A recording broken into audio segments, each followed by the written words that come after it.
Sukses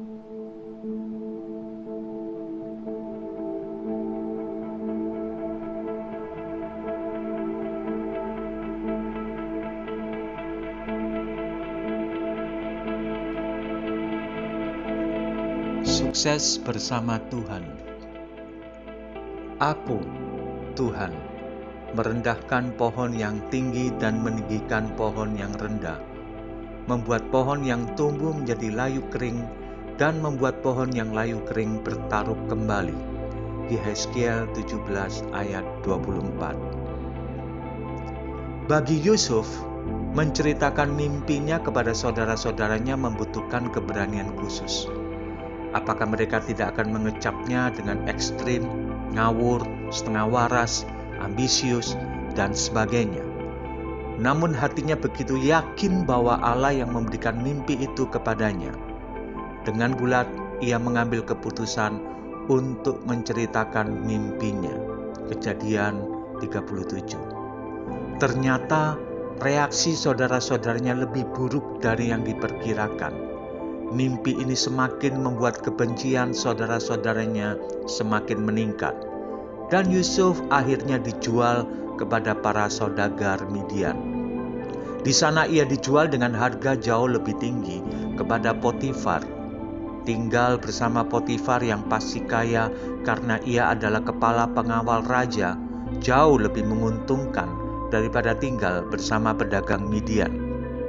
Setidak-tidaknya ia dapat makan 3 kali sehari, tempat tidur nyaman, dan fasilitas memadai.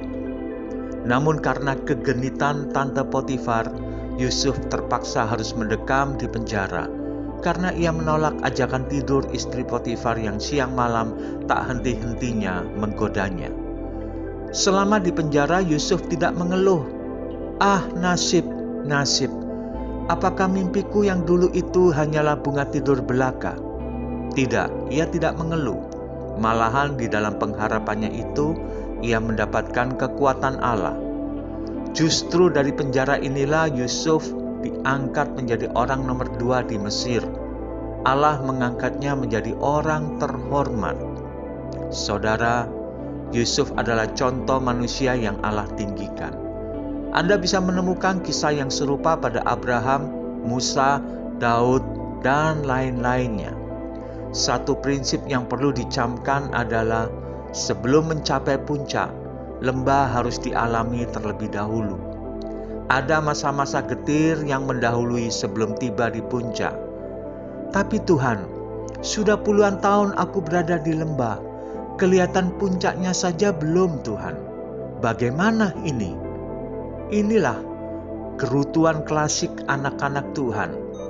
Alkitab berkata, "Karena itu rendahkanlah dirimu di bawah tangan Tuhan yang kuat, supaya kamu ditinggikannya pada waktunya."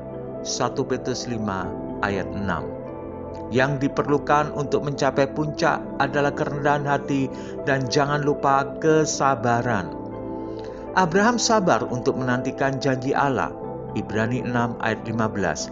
Meskipun ia pernah sekali membuat kekeliruan dengan meniduri Hagar, yang dampaknya bisa Anda rasakan sampai sekarang. Tetapi Abraham menyesal dan ia kembali dengan sabar menantikan janji Tuhan. Kalau begitu, apakah ada jaminan bahwa kesuksesan hidup itu bisa kita dapatkan selama di bumi? Ya, kalau Anda seorang direktur, jadilah seorang direktur yang sukses. Kalau Anda adalah seorang manajer, jadilah seorang manajer yang sukses. Dan kalau Anda seorang dokter, jadilah dokter yang sukses juga. Apapun profesi dan panggilan Anda, raihlah kesuksesan bersama Allah. Anda tentu akan protes bila Allah memanggil Anda untuk menjadi orang yang gagal, bukan? Kita sukses bersama Tuhan karena kita mengikuti kehendak Tuhan dan mengikuti keinginan Tuhan. Tuhan memberkati kita semua. Amin.